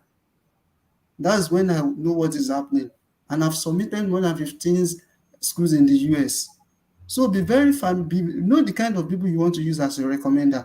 A recommender can make you just, if you have a bad recommender, you can lose a scholarship because of a bad recommender. So if you are still an undergraduate, have a good rapport, have a good relationship with your lecturers, your professor, anyone that can recommend you. Please, and be a good student. That's just my own just short Consent story about advice. letter. 1 cent advice. Thank you for the 1 cent advice, Scholar Habib. Now I think we are staying very late and we have loads of questions. So I want us to try to be very specific while answering the questions so that we can touch on most, if not all. Scholar Olu, please listen carefully. Please, if you have been given the scholarship offer and you have not been admitted to any school yet, can the scholarship still cover for it till the admission comes? Or is it Erasmus scholarship that will choose a school for you based on your interest or course? I think this person does not understand the Erasmus scholarship. Yes, The yes. Erasmus scholarship is not like UK where you applied for admission and you apply for Erasmus. You don't even apply for admission. All No. my admission in these schools, once you apply for the scholarship, get the scholarship. If they tell you this is where you are going to, they arrange your admission there.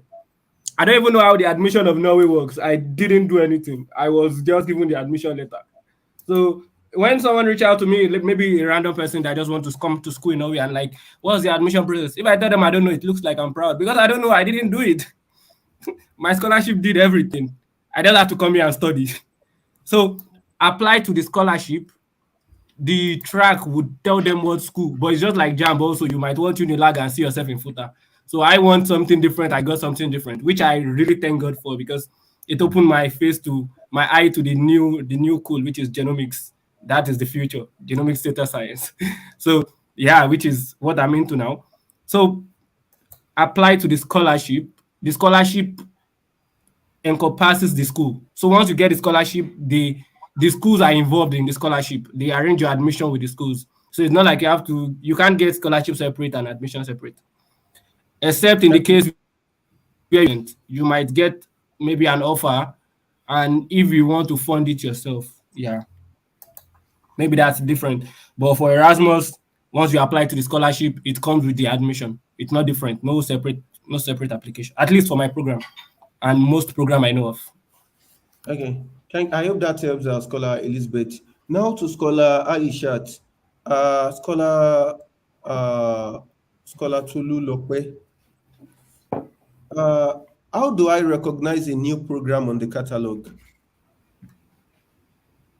So our female scholar, Scholar Tulushe. Scholar Tulu. Okay.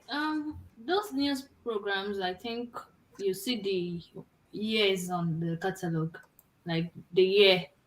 So if it's 2022 true, like they have a stated maybe 2022, maybe to 2025 or to 2027. Like that's how you know. Okay, thank you. Scholar Habib, will they consider a Duolingo English test if I submit it as part of my scholarship application from Scholar Umar Mohammed? Basically, it depends on their requirements. If it is compulsory, they can use it, but if it's not compulsory, they will just scrap it. So just submit whatsoever you have. Put the best in your application. That will just be my final advice for that person. Okay, thank you very much. On volunteering, Scholar Tolushe, back to you. on volunteering, I need clarity. Must the volunteer job be in line with what I studied as an undergraduate or and what I'm aiming to study as an Erasmus Mundus scholar?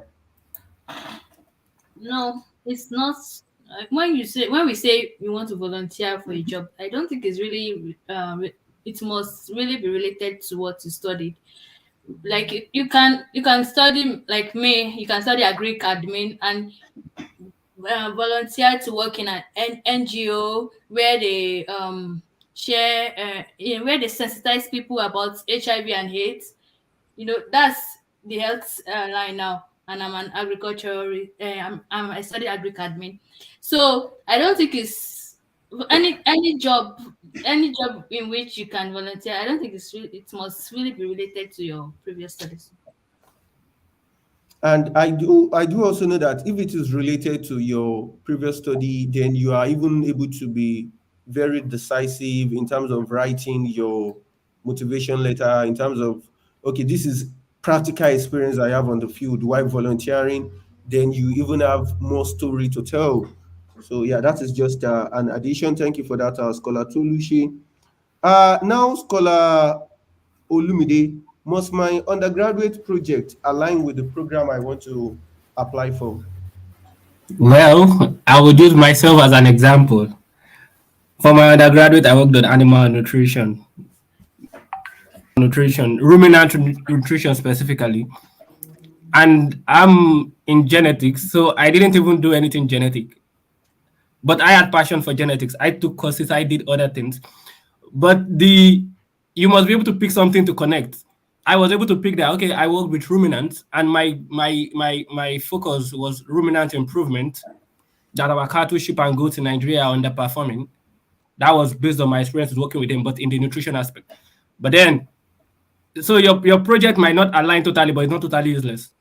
You have to just pick out something from it and be able to build on it and connect with something else you want to do. Most of the projects we do, we know well. I wouldn't say, but we know it's not standard enough. So don't just condemn it. Once you condemn yourself, you are telling them I'm not good enough. That's just it. So that's something. Thank you. So pick something of Thank it you very and much. build on it. Yeah. Okay. Scholar Judith, from Scholar Judith. Scholar Tolu, please answer this question. How does an average day go as an Erasmus Mundus scholar? Scholar Tolu. As an Erasmus Mundus scholar, well, if you are in Europe, then that's not an easy task. Like, you have A to be on joke. your toes. You have to A be on your joke. toes. It's not like Nigerian system. So, as a scholar, if you have been reading in Nigeria for maybe 1 hour, try to increase your reading 5 hours.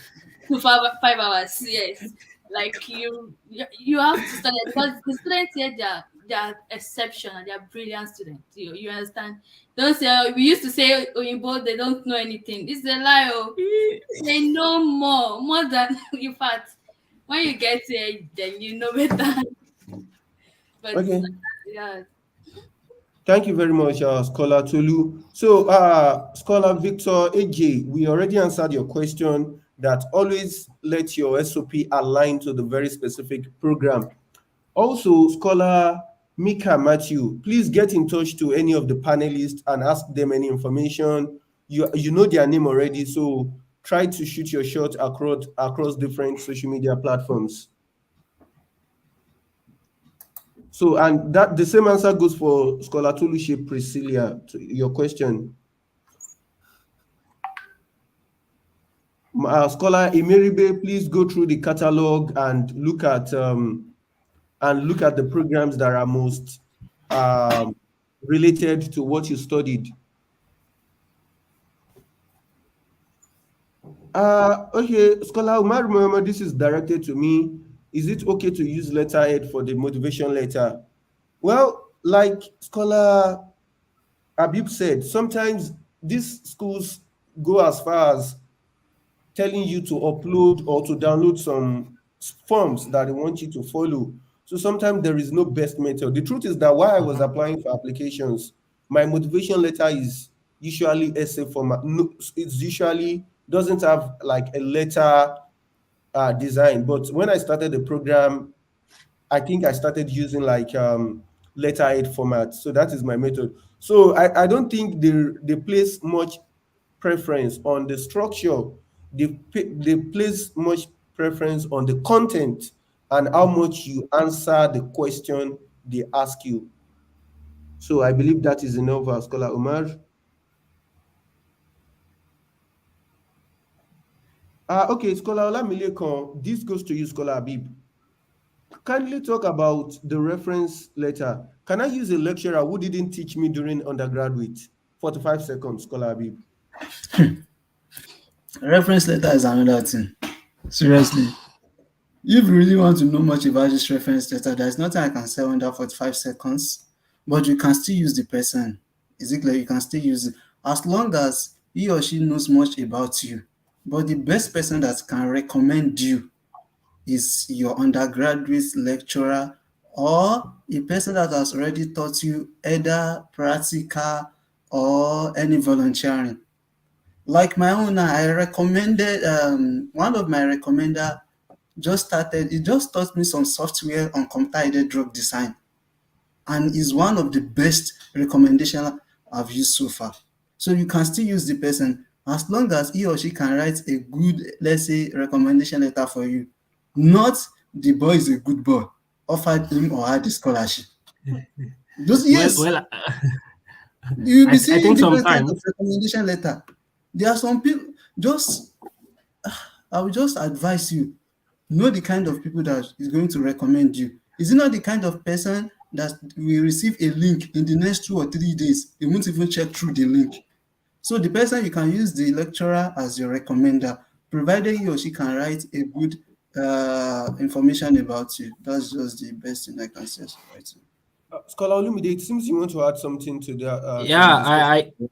I wanted to say sometimes it's good to provide them drafts because actually our lecturers in Nigeria Yes. are overworked.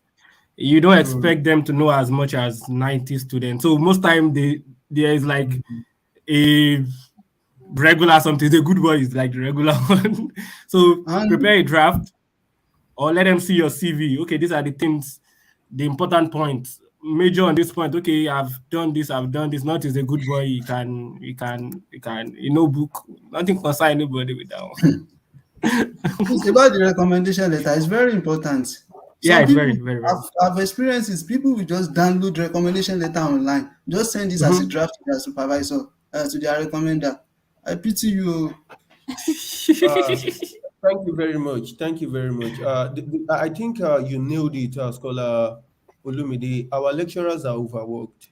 They The are truth really is that since I started my program here, the highest class I've been is always 20, less than 25. 20. 20. So you Our cannot compare. 120 footer. Yeah. So how do you? So now imagine one lecturer is teaching 20, another is teaching 120. They cannot have very specific knowledge about the 120. Mhm. So one thing is you need the person you want to choose shouldn't be the person you will beg. Please, please, because of God, help me write. It's not supposed to be like that. It should be people you have Mhm. a relationship with, Good people rapport. that a little about you that you have good rapport with. And like Scholar Olu said, send a draft to them. Send it. In fact, when I approached my HOD here to write a reference letter for me, even they know me before. They said, "Look, man, send your reference letter. Sorry, send your CV and send your motivation letter that you submitted for that application Mhm. you asked to write a reference letter for." They didn't ask me to send a draft.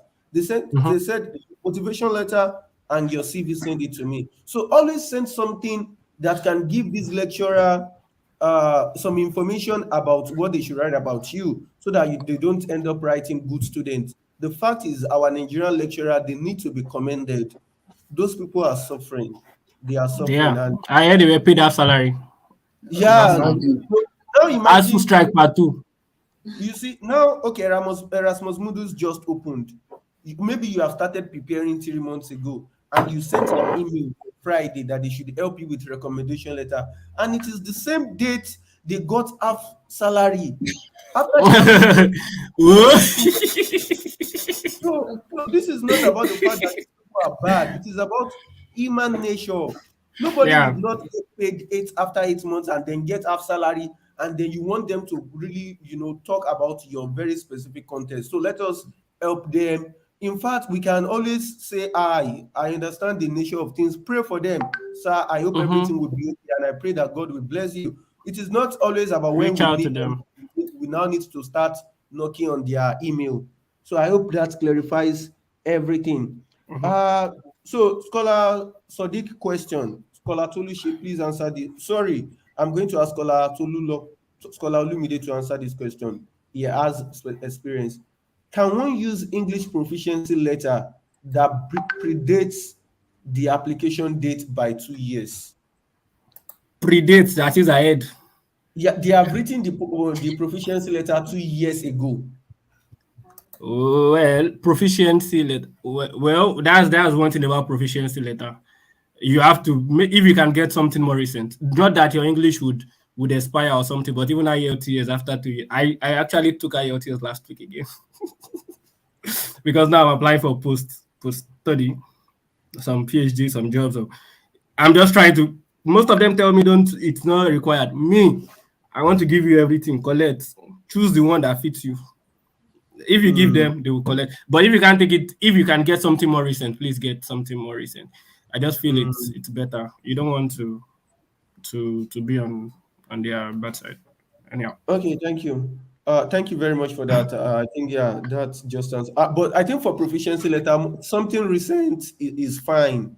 You Yeah. know, TOEFL and IELTS, they actually have deadline date. But if it is a letter, why do you want to write a letter that has been written Two for years the ago. past years? No, that's too much. No. In fact, I Yeah. would advise anything more than 6 months should be Yeah. renewed.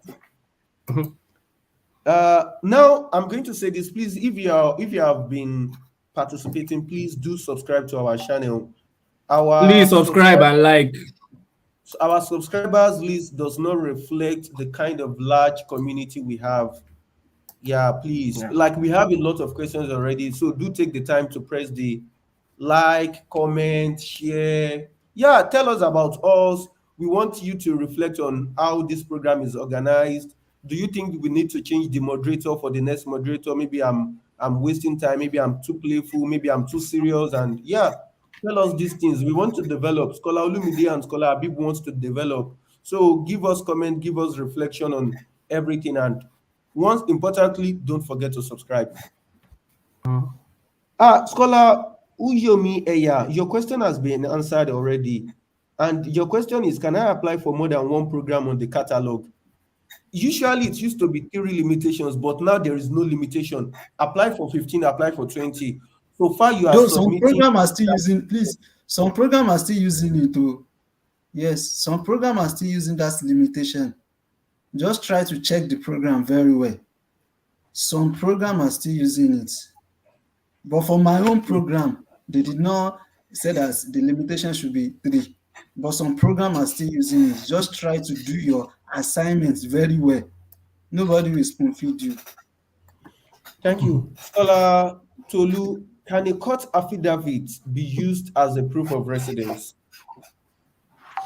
Court affidavit stating your home address. Stating your home address. Yeah, that was what I used in my case also. I got a cut after that. I think another thing is for the Erasmus, please follow the EMA Ninja group. It's a very good community. Like, it helped me because I saw the winners of the previous years. I looked at what did this person do. I looked at 114 people. What did they do? I picked something from them and I started doing it. This one said I had international membership. I joined professional memberships. It cost money. I did. This one did online courses. I started doing online courses. So learn from those that have gone ahead. Join that community also. It's very supportive. They have a guide also, a guidebook, which was one of the things that helped me. I read, it's the Erasmus Bible. If you're applying for Erasmus, it answers most of the questions also. But it's good we are here also to let you know in person. Very good, because sometimes you guys are not confident. That's one thing. Confidence is something. So please just look into that also. Scholar Tolu, I don't know. You are going to answer my last question. Uh, Scholar Raymond, we answered your question. We shared enough tips on how to ace the interview and the application itself. You need to prepare. Scholar Abib already said a lot there. You need to prepare, answer the question according to your ability. But the last question is, what should be the content of a recommendation letter, Scholar Tolu? Okay. The contents of a good recommendation letter, it should cover your work experience, your educational background, um, your let me say your apart from work experience and educational background, your skills, yes, your language skills. So I think those are the three main things. And if your program is asking for more, because some programs they have their own lists they want to see. So try to check through what your program is requesting for. Hmm, thank you very much. Scholar Tolu, sorry, Scholar Olumide. This EMA social media platform, can we get the link? Is it on Facebook or on LinkedIn?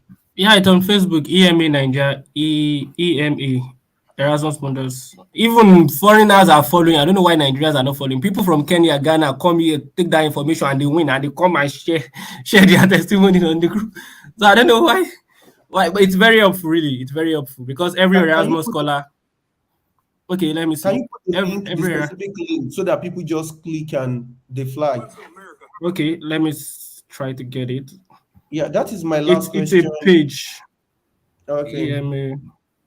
that's my last question, and I want to appreciate, first of all, the organizers of this program, the founders, and the founders of this platform, HISF. They have done a great job.